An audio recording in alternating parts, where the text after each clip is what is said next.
Sri Lanka to regain GSP Plus from Friday. Inland Revenue Assessment Officers launched trade union action over promotion anomalies. Power struggle in the North Central Province continues. A 3-month period announced for dengue eradication. Good evening, you're watching Primetime News and I am Sandru Ferdinando. And I'm Azra Hassan. Let's take a look at the stories in detail.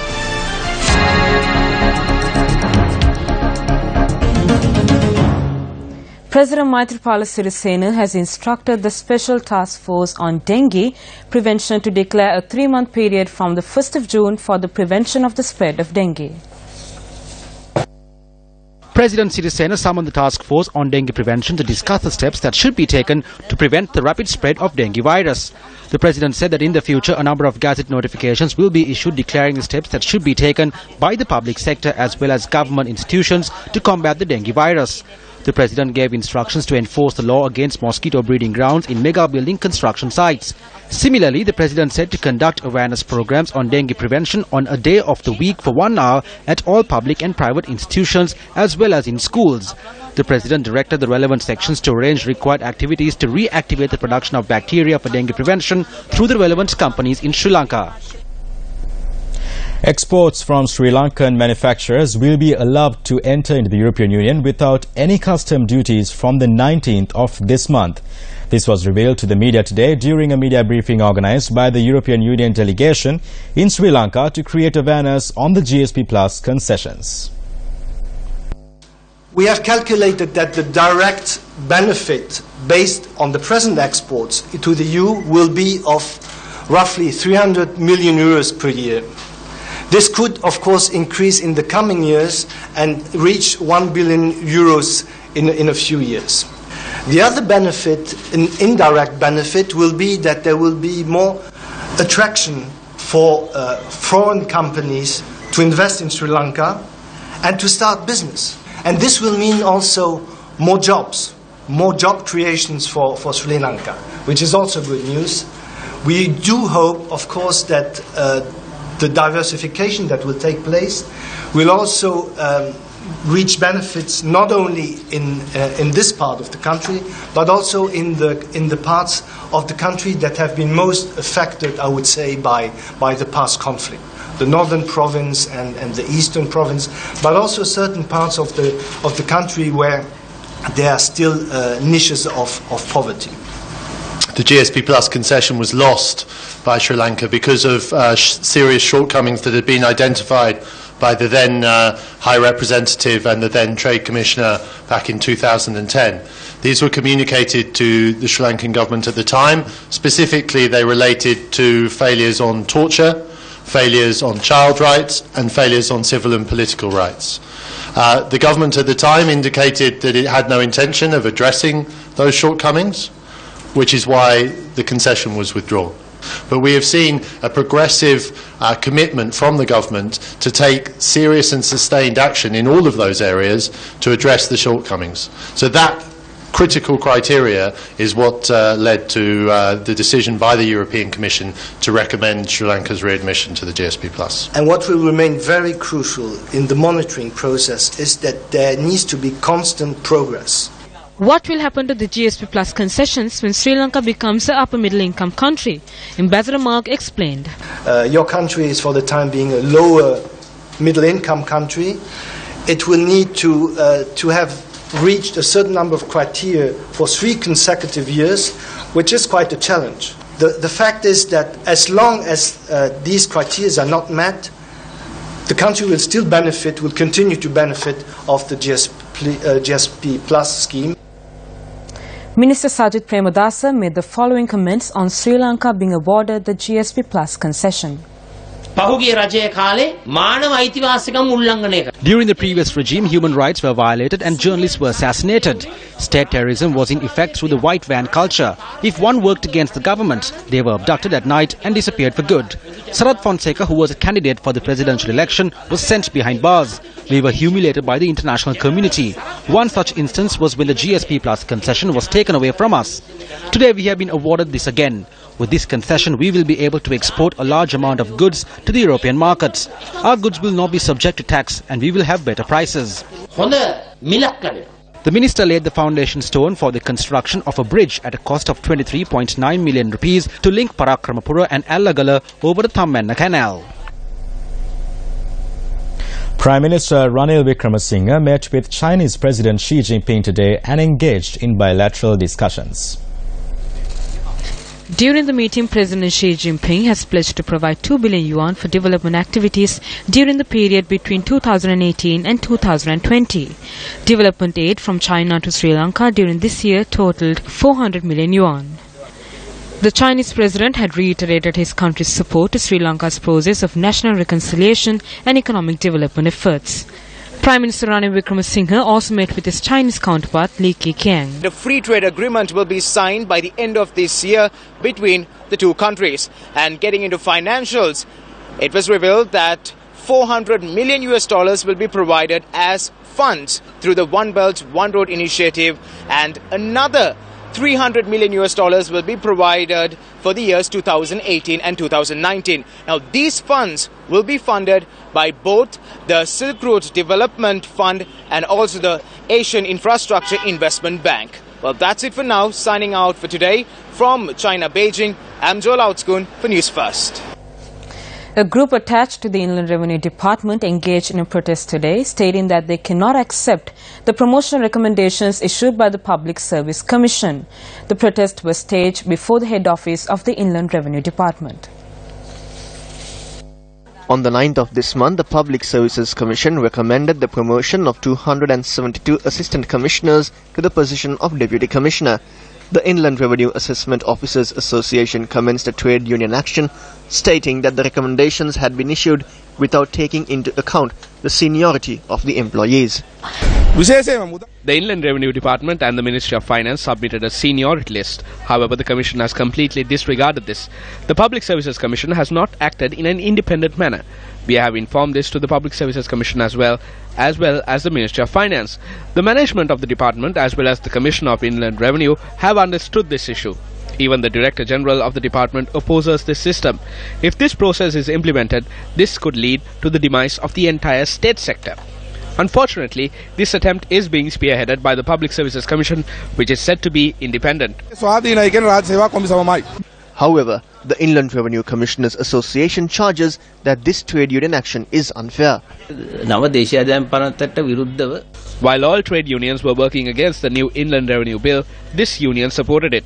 The Commissioner General has also joined this group. We have doubts whether this is an attempt to move the new Inland Revenue Bill forward and to extend the tenure of the Commissioner General. This trade union action is not justified. Some of them come in and sign in during the morning. Assistant Commissioners are given transport. They use this as well. This is probably the first time in Sri Lanka that trade union action of this nature is taking place. Our stance is that the Commissioner General should take immediate steps. When we attempted to meet with the Commissioner General of Inland Revenue, she noted that she cannot comment on the matter as it does not come under her purview. The Public Services Commission also refused to comment on the matter. The North Central Province ministerial seat left vacant following the resignation of SM Ranjit was filled by Susil Gunratne today. On the 10th of this month, SM Ranjit resigned from his provincial ministerial seat in protest against the removal of North Central Province Minister of Health K.H. Nandasena. A group of UPFA councillors met the governor of the province yesterday and attempted to hand in a letter signed by 17 councillors. The letter called on the governor to appoint SM Ranjit as the chief minister as a majority of the councillors accepted his leadership. Susil Gunaratne, who was one of the 17 councillors to sign this letter, took oath this morning before the governor as the Provincial Minister of Transport, Sport, Youth Affairs, Industry and Commerce.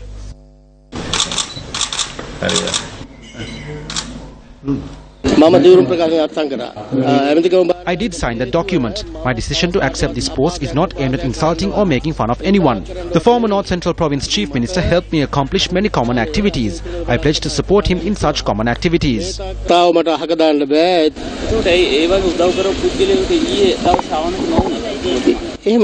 He made a request yesterday and I responded.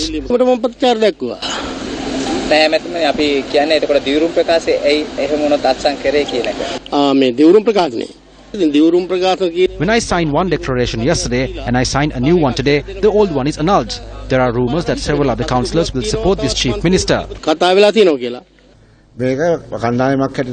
As a group, we stand together. We have no need for the position of chief minister. Even though one councillor took such a lowly decision, the majority are still with us. I did not betray anyone because of power. I have been in politics for over 40 years. None of those leaders inquired into our well-being or the injustice that we suffered.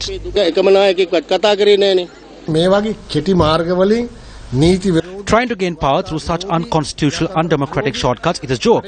We still have the majority in the provincial council. We can defeat any bill brought before the council. I do think there is an issue. 5 persons of the 17 came before me and said that they never signed such a document. All of us contested under the batter of the beetle leaf from the UPFA. The councils do not accept anything called the joint opposition.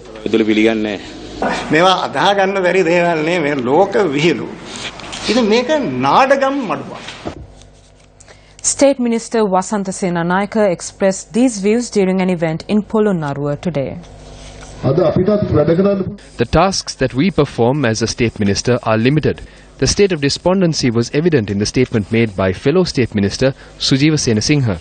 He does not face this situation alone. This is a situation that we face as a whole.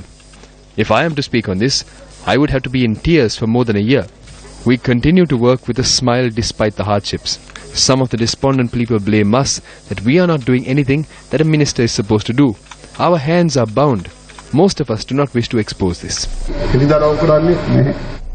UNP MP SM Marika presented housing loans to 200 low-income families in Polonnaruwa this morning. Now, during the event, he made the following observations. Sujiva Senasinghe was not the only one who worked to establish this government. I was also a part of that process.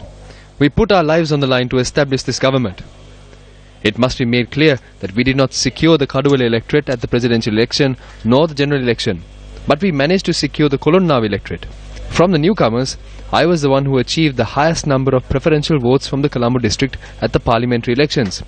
I did not receive even the post of chair of the Colombo District Development Committee. The Prime Minister announced before the parliamentary election that those who lose their seats will not be given ministerial positions. You elected an MP from Polonnaruwa in order to see an end to your issues. Yet, we have failed to solve some matters, and that has to be accepted. Though this government was carried forward by the UNPers, this is not a UNP government. We are also despondent over this situation. We have failed to provide jobs to the UNP supporters. We have not been able to provide houses to the UNP supporters. A media briefing was held at the UNP headquarters, Sirikota, today. A cabinet reshuffle will take place following discussions between the President and the Prime Minister, if this is the need of the country. I cannot comment on my ministry. If the President and the Prime Minister feel that I have not done sufficient work, then they have to change me. I leave it up to them to decide.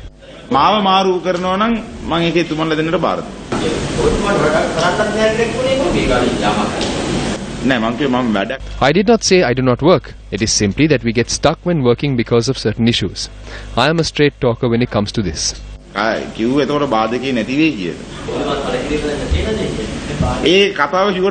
When I made my statement, the obstacles I faced reduced.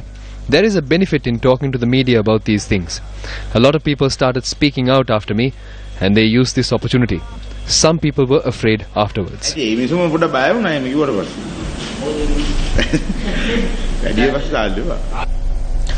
Why are politicians attached to the UNP expressing their disappointment? Attorney at law Maitri Gunratna commented on this. There is a cabinet reshuffle which is being discussed extensively. Today we get a few ministers, MPs now coming out of the woodwork and saying that they have been reduced to the status of a peon.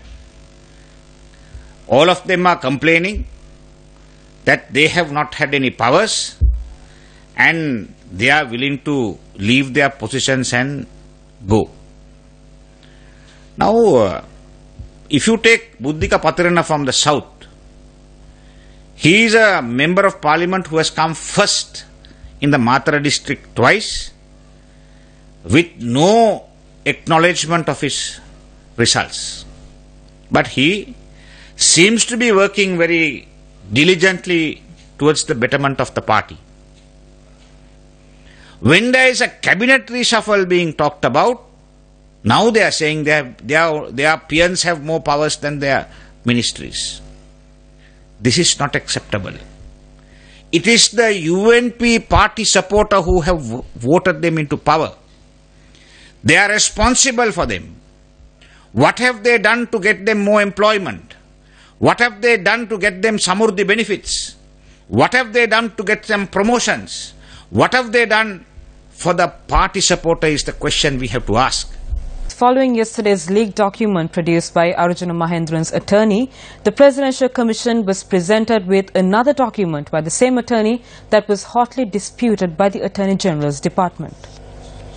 Counsel Chanaka De Silva presented a letter before the Commission today which bears a signature of the Minister of Finance. Now this letter indicates a request for a sum of 75 billion rupees for repayment. Now when this letter was presented, the Attorney General challenged this letter, citing that its heading says to whom it may concern and is addressed to Governor of the Central Bank, but does not indicate to which Governor. He also challenged this letter, citing that there was no date of issue. The Commission thereafter decided that if it is required, the Minister of Finance would be summoned to gather details on this letter that was presented before the Commission today. This letter is purported to have been sent by the Finance Minister after the breakfast meeting that took place on the 26th of February 2015. Dr. Nandalal Veerasinghe, the Deputy Governor at the Central Bank, testified that the meeting was attended by Ministers Kabir Hashim, Ravi Karunanayake and Malik Samaravikrama, who at the time was an advisor to the Prime Minister. He revealed that the decision of the meeting was to prepare a report reviewing the outstanding payments of stalled road projects at that time for which the Road Development Authority sought funding. The witness stated that he was asked to collate and tabulate the outstanding payments. Dr. Veerasinghe thereafter submitted the report to the Finance Minister on the 3rd of March 2015 through former Governor Arjuna Mahendran. The witness said he was not aware whether the Finance Ministry had reached a decision to make the outstanding payments. In response to questions raised on former Governor Mahendran's decision to remove the standard deposit rate of 5%, the witness said such a decision should have been taken by the Mantri Board, but was not. Dr. Nandalal Veerasinghe will testify again before the Commission tomorrow. The call by MP Vimal Veeravansa to raise black flags in protest against the visit of Indian Prime Minister Narendra Modi sparked great debate. But what was the outcome of this request? Indian Prime Minister Narendra Modi is coming here on the 4th not to take part in the Vesak festivities. He is coming here to sign a new set of documents which betrays the country. We call on you to rise up against this and hoist black flags across the country. The Prime Minister received former President of Sri Lanka, Mr. Mahinda Rajapaksa, at his request.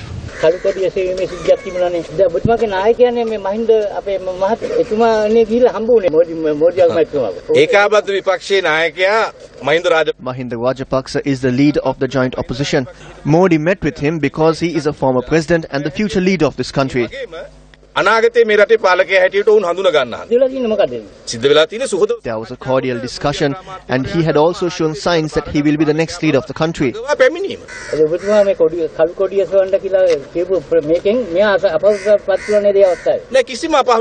There was no discomfort.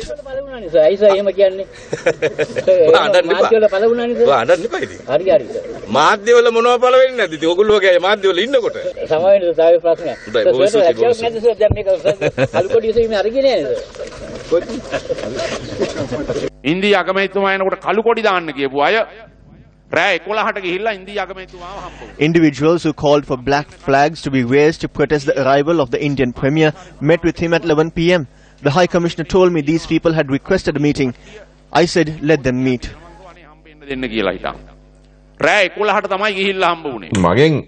If the invitation was extended by India, then we could say India has understood where the country is heading to after witnessing the Mayday rally at Galle Face. This is not what happened. Making such a request is not right. One of the main things talked about at the Mayday rally was the agreements that this government is going to sign with India. I criticized the decision by former President Mahinda Rajapaksa to meet with Indian Prime Minister Modi based on a request that he extended. What I can understand from this is that the same people who misled him in terms of foreign policy during his second term are still advising him. But he is not a child. He can choose to ignore this advice.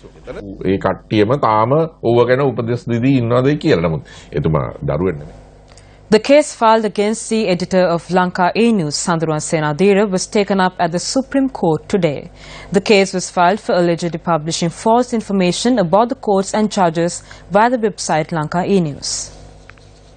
The petition was taken up before a bench consisting of Justices Sisira Diabru, Priyantha Jayawardena and Nalin Pereira.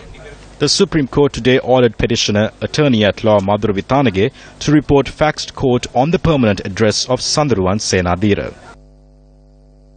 මම දැක්කුවා මොහුගේ අපිට අපරාධ පරීක්ෂණ දෙපාර්තමේන්තුවේ සමහර තොරතුරු ලබා ගැනීමට හැකි වූ බව. ඒ කියන්නේ We were able to obtain certain information on him from the Criminal Investigations Department. We were able to get the address of the administrator of this website. We requested for summons to be issued on that person. My client and I are in contact with the High Commission in London to obtain this person's address. We will also seek to issue summons via the Ministry of Home Affairs. We will inform the Supreme Court registrar the facts that we find within 2 months.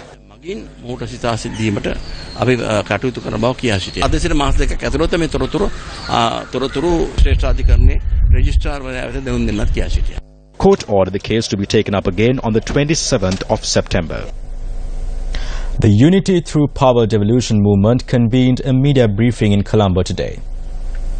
The investigations relating to the assassination of Lasantha Wickrematunge has reached the penultimate stage. It is clear that the orders had come from Gotabaya.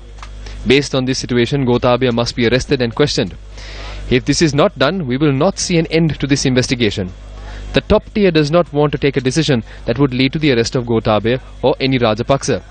There is also a view that those called veterans cannot be touched. Therefore, the detectives and courts are lost in this process.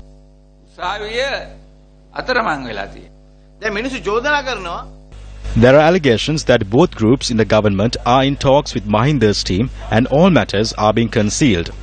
Everyone is aware that all financial transactions of Mahinda Rajapaksa is handled by the businessmen based in Dubai. Chico is a person who purchased the Steep Corporation for $77 million. He was introduced to the Rajapaksa family by Sajantivas Gunawardena. This man is Lokovitarna. The money of Rajapaksas went to this man and now he has joined forces with Malik Samarvikrama. So, he is the one who deals with the Rajapaksa funds. Malik Samarvikrama detoured from cabinet procedure and handed over the tyre factory for which the Prime Minister laid the foundation stone. It is clear that until the government exists, the Rajapaksas cannot be touched. Chairman of the Sri Lanka Ports Authority, Dhammika Ranatunga, has expressed his displeasure over the framework agreement on the Hambantota port which the Sri Lankan government has reached with China. Ranatunga made this statement on the Newsline segment with Newsfirst Shahin Jurampathy today. Ports are doing really well. In 2015, we had a 6 billion profit, and in 2016, that went up to 11 billion. So after taxes, year over year, it's about 83% growth in profit. So you cannot say we are not performing well. When we took over, Trincomalee port was not making money. Today, it's a money-making port. Galle, we have increased the profits. Colombo is doing really good. Mr. Ranatunga, you said one of the issues that you all have is the Hambantota port. It's some would say that this is a massive headache to the government. But during the campaign trail, the members of the current government during the campaign trail said that this is a massive swimming pool, massive abandoned swimming pool. So there appears to be a claim that you all are selling this massive swimming pool. if someone is saying it's a massive swimming pool, that's a nice tea time discussion. Hambantota port is a very attractive port, and you can make money there. There was a plan and implementation was on, but halfway through we had to stop this because at a CCM it was decided that the government is going to talk to the Chinese government and on Hambantota. During these discussions we were not involved, but we got to know about a framework agreement where there were 3 officials who had signed this agreement that was sent to us, and when we looked at it, we realized that it is violating our act, and also commercially it was not a very conducive one for SLPA. So we tabled it at our board, informed the minister also. The board took a decision that we are not going to be part of that. So wait, your brother, the cabinet minister, who is the Minister of Ports and Shipping, and you, the chairman of the Sri Lanka Ports Authority, did not know about this agreement? Yes, the framework agreement, he was not aware, neither were we. So it's disappointing, but it's happened. As far as SLPA is concerned, what we are doing now is we are looking at the concessionary agreement, but at the same time we are working with few things that cannot be negotiated. One thing is there cannot be another port authority. It's an entry point to the country. Any port and airport is an entry point to the country, and we have serious concerns about it. And also we are not in favor of changing the act. Generally, when you, like Colombo, when you give out a terminal, there's a documentation process in place. We didn't see any of that happening with Hambantota, so we didn't want to be a part of it. So Mr. Ranatunga, if signed, what will it mean for Sri Lanka and the Sri Lanka Ports Authority? The way it is today, I think government will not sign it. I hope they don't sign it because it's not good for SLPA nor the government.